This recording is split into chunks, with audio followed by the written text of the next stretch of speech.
أعوذ بالله من الشيطان الرجيم. بسم الله الرحمن الرحيم. يا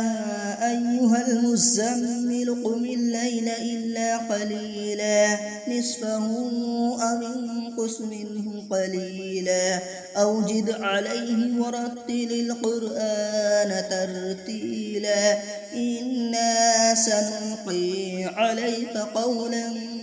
ثقيلا إن ناشئة الليل هي أشد وطئا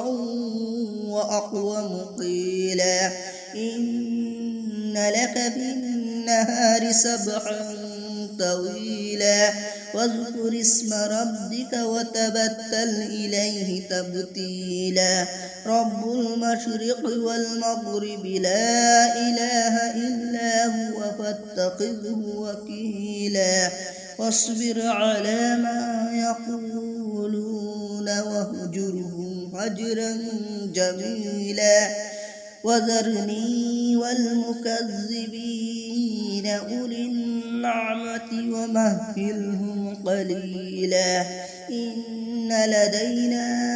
أنكالا وجحيما وطعاما ذا غصة وعذابا أليما وطعاما ذا غصة وعذابا أليما يوم ترجف الأرض والجبال وكانت الجبال كثيبا مهيلا إنا أرسلنا إليكم رسولا شاهدا عليكم كما أرسلنا إلى فرعون رسولا فعصى فرعون الرسول فأخذناه أخذا وبيلا فكيف تتقون إن كفرتم يوما يجعل الولدان شيبا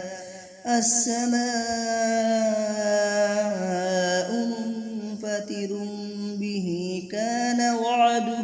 مفعولا إن هذه تذكرة فمن شاء اتخذ إلى ربه سبيلا إن ربك يعلم أنك تقوم أدنى من ثلثي الليل ونصفه وثلثه وطائفة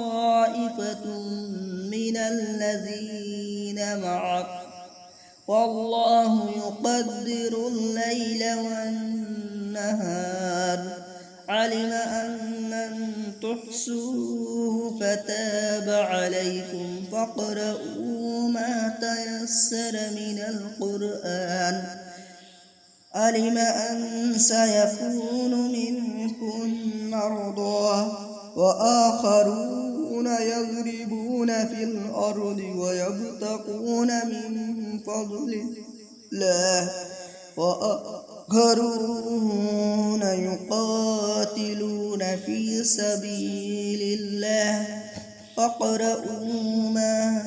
تيسر منه وأقيموا الصلاة وآتوا الزكاة وأقرضوا الله قرضا حسنا وما تقدموا لأنفسكم من خير تجدوه عند الله وهو خيرا وأعظم أجرا